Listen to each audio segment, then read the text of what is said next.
سر اللہ فی کل موجود نقطۃ دائرۃ الوجود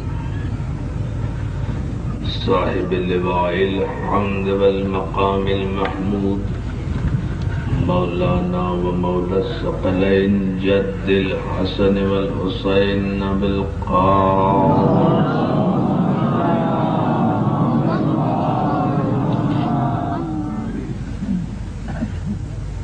وآلہ الطیبین الطاہرین المعصومین المنتجبین المظلومین ولعنت اللہ علی اعدائهم اجمعین من یومنا ھذا الی یوم الدین اما بعد فقد قال حق سبحانہ وتعالی فی محکم کتابہ الحکیم اللہ یحب الذین یقاتلون فی سبیلہ صفا کانہم بنیان مرصوص صلوات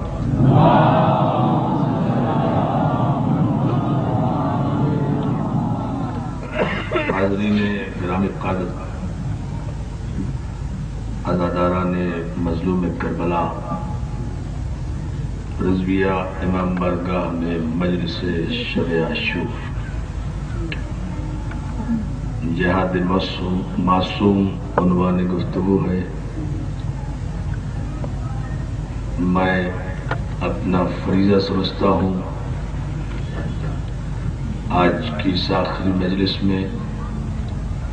سب سے پہلے تو تمام مومنین و مومنات کا شکریہ ادا کرنا چاہتا ہوں کہ انہوں نے ان مجالس سے اعضاء میں جوق در جوق اپنا فریضہ ایمانی سمجھتے ہوئے شرکت کی سعادت حاصل کی۔ ہم دعا گو ہیں تمام مومنین و مومنات اور عزاداران حسین کے لیے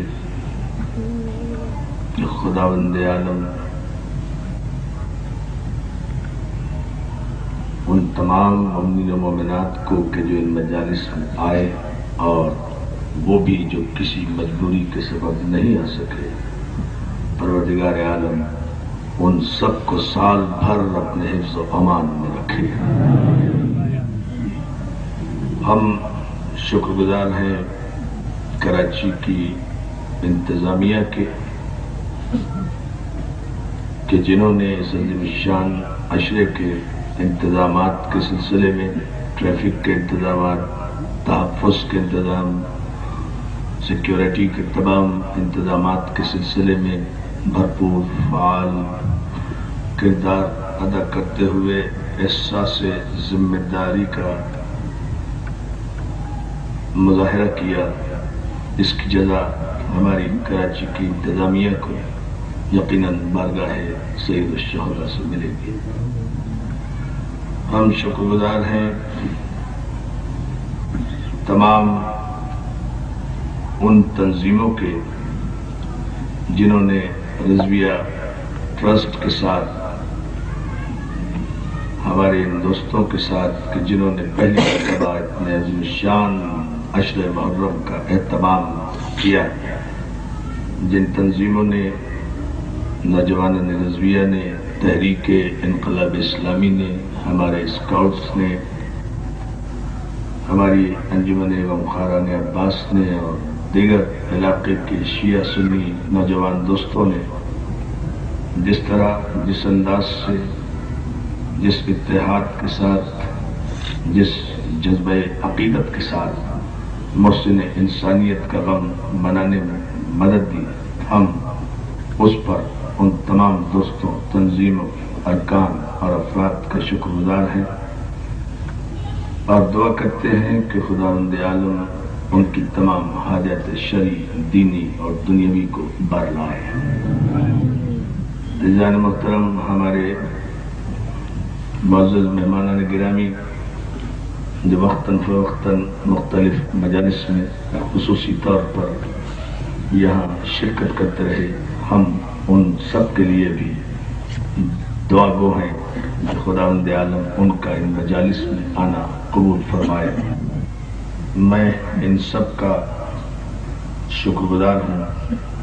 کہ انہوں نے ہماری ان مجالس میں شرکت کر کے اپنے جذبہ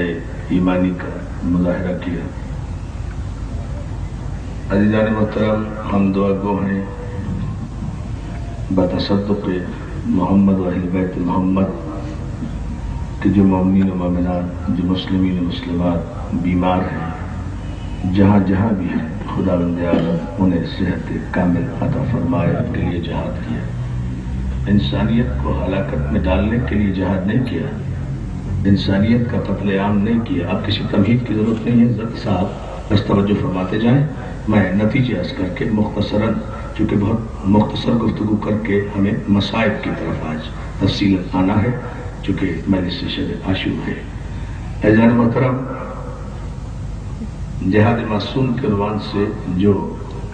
فکری باتیں آپ کی سماعت کی نظر کی گئیں، اس میں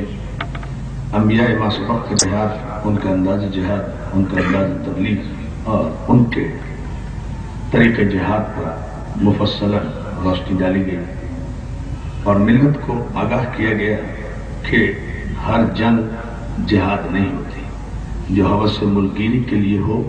وہ جنگ ہے، جہاد نہیں ہے۔ جو استحکام اقتدار کے لیے ہو وہ جنگ ہے، جہاد نہیں ہے۔ جو تخت و تاج کے لیے ہو وہ جنگ ہے، جہاد نہیں ہے۔ جو پرامن ملکوں پر، پرامن بستیوں پر وحشیانہ حملوں کی صورت میں کی جائے وہ جنگ ہے، جہاد نہیں ہے۔ اور اس قسم کی تمام جنگوں کی اسلام نے اجازت نہیں دی ہے، اس لیے کہ اسلام مسلمان کا مذہب نہیں ہے، اسلام انسانیت کا دین ہے۔ بہت توجہ ہے آپ کی، اسلام انسانیت کا دین ہے، اور انسانیت کے اس دین نے انسانیت سے گفتگو کی ہے، انسانیت کی فلاح و صلاح کے لیے گفتگو کی ہے۔ اسلام کا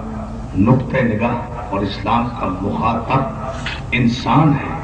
اسلام انسان کو سربلند دیکھنا چاہتا ہے، اسلام انسان کو سرفراز دیکھنا چاہتا ہے۔ اسلام نے یہ جتنے بھی پیغمبر اپنے حوالے سے متعارف کرائے ہیں، ان سارے پیغمبروں نے جو اسلام پیش کیا ہے، ان کا مقصد و محور 900 برس تک سارے معصومین نے تبلیغ اسی لیے کی کہ انسان جسے خدا نے اتنے بلند مرتبے پر پیدا کیا، جس انسان کو خدا نے احسن تقویم پر پیدا کیا، جس انسان کو خدا نے قسمیں کھا کر پیدا کیا، جس انسان کو خدا نے مسجود ملائک قرار دیا، جس انسان کو خدا نے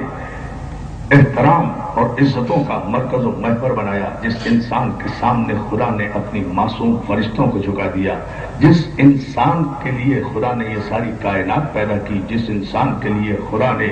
یہ دنیا بھر کی نعمتیں پیدا کی، جس انسان کے لیے خدا نے انبیاء و رسول بھیجے، اسی انسان کے لیے خدا نے روشنیاں بھیجی، اسی انسان کے لیے خدا نے آسمانی کتابیں بھیجی، اسی انسان کے لیے خدا نے صحیفے بھیجے، اسی انسان کے لیے خدا نے انبیاء کو معجزات عطا فرمائے، اسی انسان کے لیے خدا نے آسمان سے من و سلوہ اتارا، اسی انسان کے لیے آسمان کا شامیانہ سجایا گیا، اسی انسان کے لیے زمین کا فرش بچھایا گیا، اسی انسان کے لیے آفتاب و مہتاب کی قندیلیں روشن کی گئیں، اسی انسان کے لیے لہلاتے ہوئے سبزے پیدا کیے گئے، اسی انسان کے لیے زمین کا سینہ چیر کر خدا نے رزق پیدا کرنے کی صلاحیت زمین کو عطا فرمائی، اسی انسان کی خوشی اور خوشنودی اور اس انسان کے آرام و سکون کے لیے پروردگار عالم نے اپنی رحمت سے سارے دروازے کھول دیے۔